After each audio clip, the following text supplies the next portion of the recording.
Je vais l'expliquer d'une manière encore plus simple. Tout ce qui est loi de l'attraction, loi de l'assomption, loi de la manifestation, c'est des croyances et pratiques de gens qui ne croient pas en Dieu. Et il y en a qui persistent dedans, ça veut dire qu'ils refusent de croire en Dieu et ils choisissent de croire en l'univers, en l'énergie, aux vibrations, aux fréquences. Alors que un musulman doit savoir que toutes ces choses-là, l'univers, l'énergie, les fréquences, les vibrations, ça a été créé par Allah Azawajal.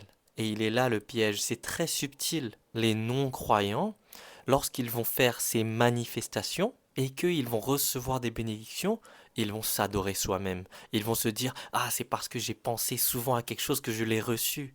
Non, c'est parce que c'est Allah qui leur a donné, sauf qu'ils ne croient pas en Dieu. Et donc, ils renient que c'est Allah qui donne les bénédictions. C'est pas parce que l'humain a pensé souvent à quelque chose qu'il a reçu. Non, c'est parce que Allah a permis, Allah a donné. Le non-croyant, il va tomber dans le shirk en croyant que c'est l'univers qui donne les bénédictions. Alors que le musulman, il sait que c'est Allah qui donne les bénédictions. C'est pas l'univers, parce que l'univers c'est une création, ce n'est pas le créateur. C'est pour ça que je fais ce rappel à mes frères et sœurs en islam. Parce que c'est un égarement très subtil. Les gens ils te disent oui, crée ton destin, sois maître de ta réalité, créateur de ta réalité. Mais tout ça, c'est faux. C'est Allah le Créateur, c'est Allah le Seigneur, c'est Allah le Maître. C'est lui qui décide si tu vas recevoir des bénédictions ou non. C'est lui qui donne les bénédictions. Donc le musulman, il ne doit pas dire oui, j'ai manifesté ceci ou cela, parce que ça c'est égocentrique et c'est une fausse croyance. L'humain, il manifeste rien. C'est Allah qui donne, c'est Allah le Créateur de toute réalité. Nous ne sommes pas des dieux et on ne doit pas s'adorer soi-même. Et on ne doit pas faire du shirk en disant c'est l'univers qui m'a donné. Non, c'est Allah qui t'a donné. C'est un détail qui fait une énorme différence. Le musulman, il doit savoir que tout vient d'Allah. Il doit en avoir la certitude. Sinon, c'est comme ça que Shaitan commence à murmurer des choses et le musulman, il commence à douter de sa foi et de son créateur. C'est très bien de penser positivement. C'est très bien d'avoir une bonne opinion d'Allah. Et c'est très bien de faire des invocations à Allah Azawajal directement. Mais sachez que si vos invocations, elles sont exaucées, c'est grâce à Allah, c'est pas grâce à vous-même. Or, les non-musulmans qui font ces pratiques et qui ont ces croyances de la loi de l'assomption, de l'attraction, de la manifestation, ils remercient pas Allah. Ils remercient pas Dieu.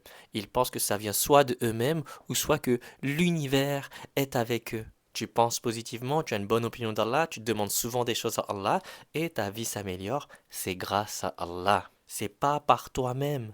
C'est parce que Allah l'a décidé. Et c'est pour ça que j'ai fait une troisième vidéo dessus pour bien expliquer parce que il y a plein de musulmans qui essaient de justifier cela. Et donc voilà, pour conclure, tu n'attires pas ce que tu penses, tu attires rien.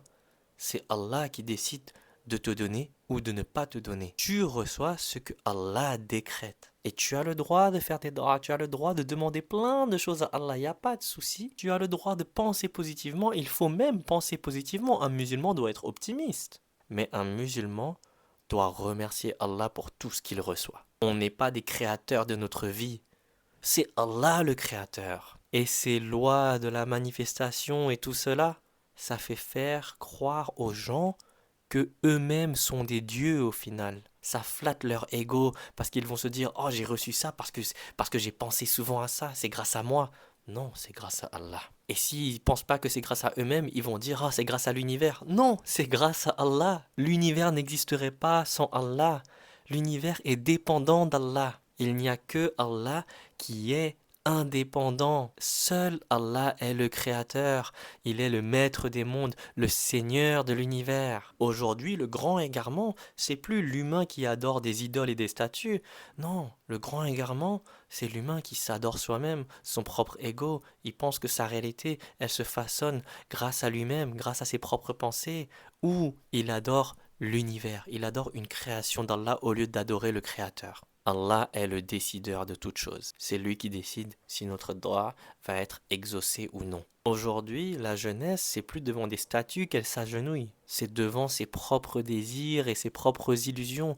C'est devant son propre ego. Je crois pas en Dieu, mais je crois en l'univers. Je crois pas en Dieu, mais je crois aux vibrations, aux fréquences. Je crois pas en Dieu, mais je crois en la science. Mais qui a créé la science? Qui a donné le savoir? Qui a créé tout ce monde? C'est Dieu. C'est Allah Azawajal. Et c'est pour ça que c'est important de revenir sur le Coran, la Sunna, sur le Tawhid. Les gens, au lieu d'invoquer Allah, ils vont réciter des affirmations positives et ils vont croire que leur vie s'améliore grâce à eux-mêmes. Donc voilà, nous n'attirons pas ce que nous pensons.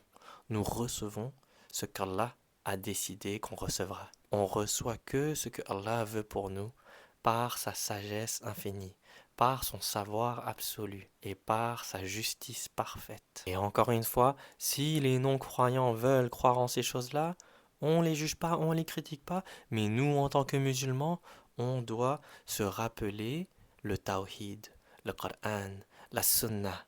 On se rappelle sur le droit chemin de l'islam authentique.